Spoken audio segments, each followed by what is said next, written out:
नमस्कार मु Deepti दीप्तिस full lab को आपण मानकु बहुत बहुत स्वागत। आज आम गोटे हेल्दी रेसिपी बनैबा छोट पिला मानकटू नहीं कि बड़ जाए समस्ते यहाँ को पसंद करेंगे।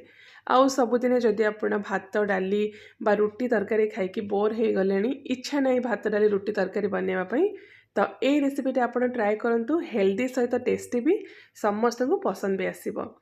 तो स्किप करंतुनी पूरा वीडियो को आपण देखंतु। देखि सारला परे जदि आपन को रेसिपी पसंद आसुची प्लीज वीडियो को लाइक आउ शेयर कर दियंतु। चैनल नुआ देखुतले चैनल को सब्सक्राइब करिया पे बिल्कुल भी भूलंतुनी।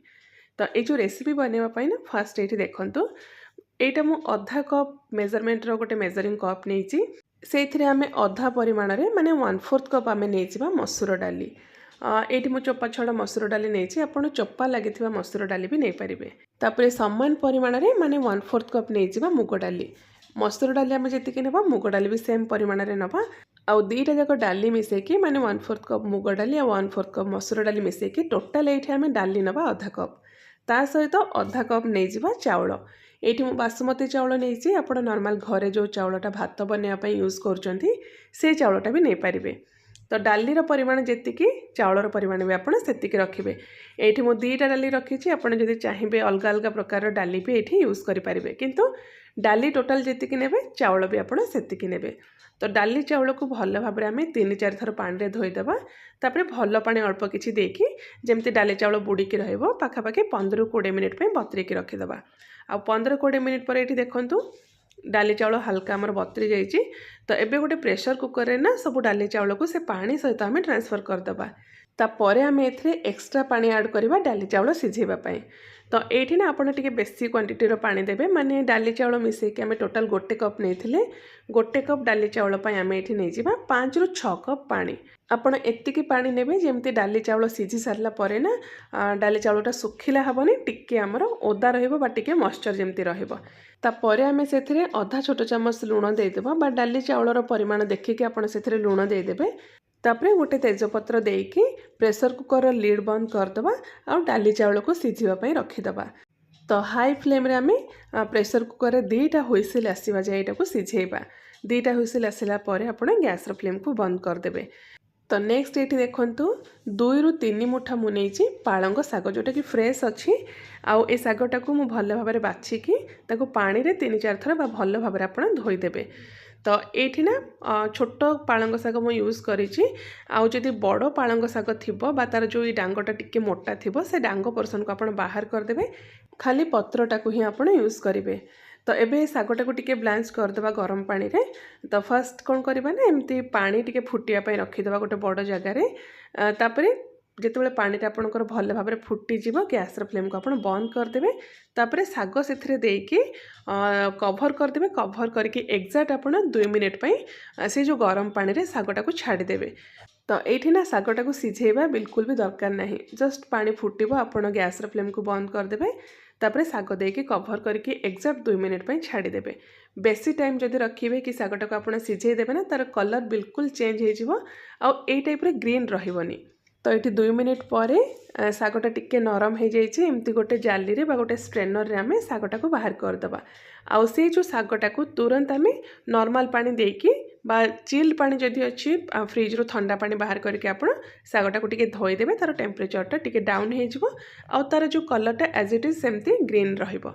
तो एबे शागटा को गोटे ग्राइंडर जार देखी तार गोटे फाइन पेस्ट बा प्यूरी करदे। जदि दरकार पड़ुची ग्राइंडिंग करला बेले तो अल्प किछि आपण पानी भी ये ऐड करि परिबे। तो ये आमर पालंग बटा बा पालंगर प्यूरी पूरा रेडी हो गला साइड रखीदे। नेक्स्ट ये देखूँ 2टा हुइसिल आसी सारिबा परे गैस फ्लेम को मु बंद कर देथिली। आउ प्रेशर कुकर रू सब प्रेशर रिलीज हो सारा पर आपण तार लिड को खोलिबे। देखंतु ये डाली चाउल आमर पूरा नरम हो जाइए पूरा सिझी जाइए आउ पानी भी एथिरे अच्छी बिल्कुल भी सुखिला नहीं। तो सिझेबा टाइम रे आपण एतिकी पानी देबे जेमती डाली चाउल पूरा बढ़िया से सिझीजिवो किंतु सुखिला हबनी। तो एबे हम कौन करबा ना एमती गोटे कड़ाई रे 2-3 चामच ऐड करबा घी। ये मो घी नहीं आप घी जगह तेल भी नहीं पारे किंतु घी यार टेस्टा बहुत बढ़िया आसे। जदि चाहिए घी तेल 2टा जाक मिक्स करके भी ये नहीं पारे। तो घी टिके गरम हो सारा पर से गोटे गुजराती देदेबा ता सहित छोट खंड डालचीनी भी ऐड करवा। आउ ये आधा छोट चामच बा 8 ରୁ 10टा देदेबा गोटा गोलमरीच ता सहित 2 छोट चमच ऐड करवा जीरा। तो जीरा टिके भाजी हो गला परे टिके लाल हो सारा पर अल्प टिके हिंगु ऐड करवा। हिंगु आप निहाती ऐड करेंगे, बहुत बढ़िया फ्लेवर आसो ए। तापर आम ए गोटे बड़ चमच ऐड करवा अदा कटा। अदा को मुझे छोट छोट खंड करके काटी देइछि। आउ जदि आपण पियाज रसुण खाउचंती ना, पियाज आउ रसुण को भी छोट छोट खंड करके काटिके ये भाजी पारे। तो अदाटा आमर ये टिके भाजी सारा पर आम 3 ରୁ 4टा मीडियम साइजर टमाटो को एमती पूरा छोट छोट खंड करके काटिके ये भाजीदबा। तो ये टमाटो टिके आमर जल्दी जमती नरम हो अल्प टिके आम लुण मिक्स करवा। आउ 1 ରୁ 2 मिनिट बा टमाटोटा आमर पूरा एमती मैश हवा जाए पूरा नरम हवा जाए ये कुक करवा। बेसी टाइम लगे 2 मिनिट भितर आपंकर जो टमाटोटा पूरा नरम होतापर आम ए ऐड करवा 2 छोट चमच धनिया गुंड, गोटे बड़ चमच काश्मीरी लंका गुंड। आउ जदि आपण राग खाऊचंती राग लंका गुंड भी नहीं पारिबे बा कंचा लंका को छोट छोट खंड करके काटिके मिक्स करि पारिबे। अल्प टिके हळदी गुंड बा आधा छोट चमच आम हळदी गुंड देदेबा। बेसी किछि एथिरे मसला आम मिक्स करबानी। बेसिक मसला जहाँ हळदी गुंड लंका गुंड धनिया गुंड एतिक देकी ताको भल भाबरे 1-1.5 मिनिट पे भाजीदबा। आउ तापर आम एथिरे ऐड करवा आधा कप फ्रेश मटर। फ्रेश मटर जदि मिलूनी तो आपण फ्रोजेन मटर भी ये यूज करें। आधा कप आम गाजर भी ये मिक्स करेंगे, जोटा को पूरा छोट छोट खंड करके काटी देइछि। आउ जो वेजिटेबल आपन को पसंद सबू परिबा ये मिक्स करें। पनीर को भी आपन जदि चाहिए छोट छोट खंड करके ये पकई पारे। तो एमती भल भाव सब को मिक्स करदे कभर करके 2 ରୁ 3 मिनिट आम ये कुक करवा लो फ्लेम रे। मझे मझे आप चलेबे। आउ ये देखो 2-3 मिनिट पर जो मटर और गाजरटा पूरा बढ़िया से सिझी जाइए। तो एबे आमे कौन करवा ना, जो आमे पालंगर प्यूरी बने के रखी थे पालंगर जो पेस्ट करथिले से सब को आम ए मिक्स करदेवा। आउ से ग्राइंडर जार पाखापाखि आधा कप पानी देकी ताको भल भाव धोईकी से जो पानीटा को ए मिक्स करवा। तो ये आम बिल्कुल भी लुण मिक्स करना। तो पालंगर प्यूरी आ वेजिटेबल को देखिकी आम लुण मिक्स करदेवा।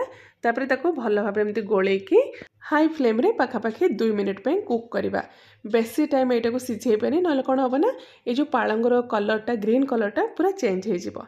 तो ये देखो 2 मिनिट पर मुझे देखा ये पूरा बढ़िया से हो गलानी। तो एबे हम कौन करवा ना, जो डाली चाउल को सिझे के रखी थे से डाली चाउल को ये मिक्स करदेवा। बहुत ही टेस्टी लगे ये खावाई। ये गोटे 1 पॉट रेसिपी फटाफट आप रेडी भी करेंगे, कौन सी जिनस साइड आपन को दरकार पड़ोनी।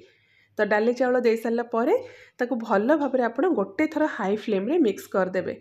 मिक्स कर सारा पर गैस फ्लेम को बंद करदे। ये आ बेसी सिझेबा कि फुटेबा यहाँ दरकार नहीं। तो ये देखो ये पूरा बढ़िया से आमर मिक्स हो जाइए। यही स्टेज रे ना आपण एथरे आधा छोट चमच मिक्स करेंगे गरम मसला गुंड। से पार्टा सूट हो पारे स्किप हो जाइए। तो गरम मसला गुंड देकी मिक्स कर सारा पर आप गैस फ्लेम को बंद करदे। तो ये आमर यहाँ पूरा रेडी हो गला। किंतु यार टेस्ट बढ़ाई आम ए गोटे तड़का मिक्स करवा। से गोटे तड़का पैन रे आम 2 चमच गरम करवा घी। आउ घी टिके गरम हो सारा पर से 2टा सुखिला लंका ऐड करवा। आउ जदि राग आपड़ खाऊँच सुखिला लंका आउ कंचा लंका 2टा जाक आप मिक्स करेंगे। तो तापर आम ए आधा छोट चमच जीरा ऐड करवा। आगुरी भी आम ए जीरा जेहेतु पकई ये मुझे कम परिमाण में जीरा नहीं। तापर अल्प टिके हिंगु आउ आधा छोट चमच आम ऐड करवा काश्मीरी लंका गुंड। जदि घी ये बेसी गरम हो जाइथिबो ना, गैस फ्लेम को आपण बंद करके लंका गुंड ऐड करेंगे। तापर से जो तड़काटा को ये जो खिचड़ी सहित मिक्स करदेवे। तो ये आमर पालंग मसला खिचड़ी पूरा रेडी हो गला। यहाँ को आपड़ एमती गरम गरम ऊपर अल्प टिके घी देके खातु, बहुत बढ़िया लगे। आउ हेल्दी सहित टेस्टी भी। निश्चय थरे आप ट्राए करूँ। एबे तो शीत दिन चलती पालंग शाग बहुत इजिली मिल जाव। तो यही प्रोसेस रे थरे आप पालंग मसला खिचड़ीटा बनातु। जो दिन आपन को भात डाली खावाई इच्छा नथिबो, किछि नुआ स्पेशल आउ टेस्टी खावाई इच्छा होथबो, तो ये जो मसाला पालंग खिचड़ी आप बनईकी खातु। केमती लगिला आपनकर मतामत मो सहित शेयर करंतु। मु आउ थरे आपण मानक पई गोटे बहुत ही बढ़िया नुआ रेसिपी नहीं आसीबी। Till then take care and bye bye.